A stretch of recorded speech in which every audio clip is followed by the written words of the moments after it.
And this is a question about intrinsic value, and it's a question for both of you because you have written that perhaps you would come up with different answers. If we could see, in looking at any business, what its future cash inflows or outflows from the business to the owners or from the owners would be over the next, we'll call it 100 years, or until the business is extinct, and then could discount that back at the appropriate interest rate, that would give us a number for intrinsic value.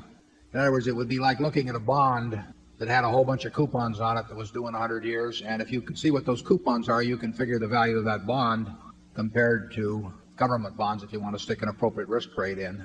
Or you can compare one government bond with 5% coupons to another government bond with 7% coupons. Each one of those bonds has a different value because they have different coupons printed on them. Businesses have coupons that are going to develop in the future too. The only problem is they aren't printed on the instrument, and it's up to the investor to try to estimate what those coupons are going to be over time. As we have said, in high-tech businesses or something like that, we don't have the faintest idea what the coupons are going to be. When we get into businesses where we think we can understand them reasonably well, we are trying to print the coupons out. We are trying to figure out what businesses are going to be worth in 10 or 20 years. When we bought See's Candy in 1972, we had to come to the judgment as to whether we could figure out the competitive forces that would operate the strengths and weaknesses of the company and how that would look over a 10 or 20 or 30-year period. And if you attempt to assess intrinsic value, it all relates to cash flows. The only reason for putting cash into any kind of an investment now is because you expect to take cash out. Not by selling it to somebody else, because that's just a game of who beats who, but by, in a sense, by what the asset itself produces. That's true if you're buying a farm, it's true if you're buying an apartment house, it's true if you're buying a business. And the filters you described, there are a number of filters which say to us, we don't know what that business is going to be worth in 10 or 20 years, and we can't even make an educated guess. Obviously, we don't think we know to 3 decimal places or 2 decimal places or anything like that, precisely what's going to be produced. But we have a high degree of confidence that we're in the ballpark with certain kinds of businesses. The filters are designed to make sure we're in those kinds of businesses. We basically use long-term, risk-free government bond type interest rates to think back in terms of what we should discount at. That's what the game of investment is all about. Investment is putting out money to get more money back later on from the asset, and not by selling it to somebody else, but by what the asset itself will produce. If you're an investor, you're looking at what the asset is going to do, in our case, businesses. If you're a speculator, you're primarily focusing on what the price of the object is going to do independent of the business, and that's not our game. So we figure if we're right about the business, we're going to make a lot of money, and if we're wrong about the business, we don't have any hopes. We don't expect to make money. And in looking at Berkshire, we try to tell you as much as possible as we can about our business, of the key factors. Those are the things that Charlie and I, the things we put in our report about those businesses are the things that we look at ourselves. So if Charlie had nothing to do with Berkshire, but he looked at our report, he would probably, in my view, he would come to pretty much the same idea of intrinsic value that he would come to from being around it for X number of years. The information should be there. We give you the information that if the positions were reversed, we would want to get from you. And in companies like Coca-Cola or Gillette or Disney or those kind of businesses, you will see the information in the reports. You have to have some understanding of what they're doing, but you have that in your everyday activities. You'll get that kind of knowledge. And you won't get it, in terms of some high-tech company, but you'll get it with those kind of companies. And then you sit down and you try to print out the future. Charlie? I would argue that one filter that's useful in investing is the simple idea of opportunity cost. If you have one opportunity that you already have available in large quantity, and you like it better than 98% of the other things you see, well, you can just screen out the other 98%. Because you already know something better. So that people who have a lot of opportunities tend to make better investments than people that don't have a lot of opportunities, and people who have very good opportunities, and using a concept of opportunity cost, they can make better decisions about what to buy. With this attitude, you get a concentrated portfolio, which we don't mind. That practice of ours, which is so simple, is not widely copied. I do not know why. Now, it's copied among the Berkshire shareholders. I mean, all you people have learned it. But it's not the standard in investment management, even at great universities and other intellectual institutions? You, Very interesting question. If we're right, why are so many eminent places so wrong? there are several possible answers to that Yeah. question. Yes. The attitude, though, I mean, if somebody shows us a business, the first thing goes through our head, would we rather own this business than more Coca-Cola? Would we rather own it than more Gillette?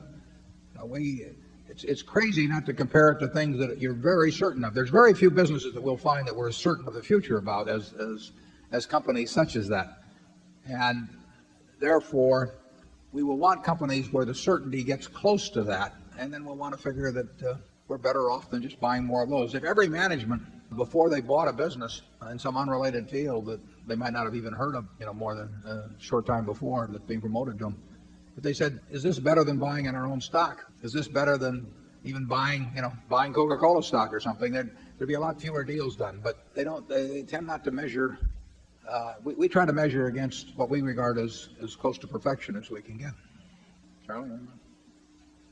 Well, I will say this, that the concept of intrinsic value used to be a lot easier because there were all kinds of stocks that were selling for 50% or less of the amount at which you could have easily liquidated the whole corporation if you owned the whole corporation. Indeed, in the history of Berkshire Hathaway, we've bought things at 20% of then liquidating value.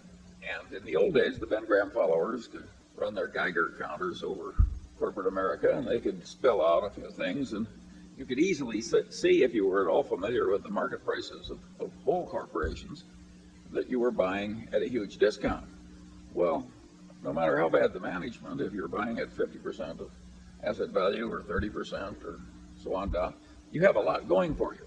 And as the world has wised up and as stocks have behaved so well for people, that stocks generally have gone to higher and higher prices, that game gets much harder. Now to find something at a discount from intrinsic value, those simple systems ordinarily don't work. You've got to get into Warren's kind of thinking, and that is a lot harder. I think you can predict the future in a few places best if you understand a few basic ideas that come from a good general education. And that's what I was talking about in that talk I gave at the USC Business School. In other words, Coca-Cola is a simple company if it's stripped down and analyzed in terms of some elemental forces. It's not hard to understand Costco either. There's certain fundamental models out there that do not take, you don't have the kind of ability that quantum mechanics requires. You just have to know a few simple things and really know them. Charlie talks about liquidating value. He's not talking about closing up the enterprise, but he's talking about what somebody else would pay for that stream of cash, too. I mean, you could have looked at a collection of television stations owned by a Cap Cities, for example, in 1974, and it would have been worth, we'll say, 4 times what the company was selling for. Not because you'd close the stations, but just that their stream of income was worth that to somebody else. It's just that the marketplace was very depressed, although, like I say, on a negotiated basis, you could have gone and sold the properties for 4 times what the company was selling for, and you got wonderful management. And I mean, those things happen in markets.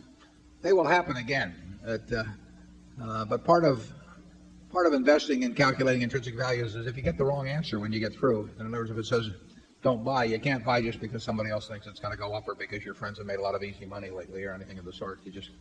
You have to be able to walk away from anything that doesn't work, and very few things work these days. You also have to walk away from anything you don't understand, which in my case is a big handicap.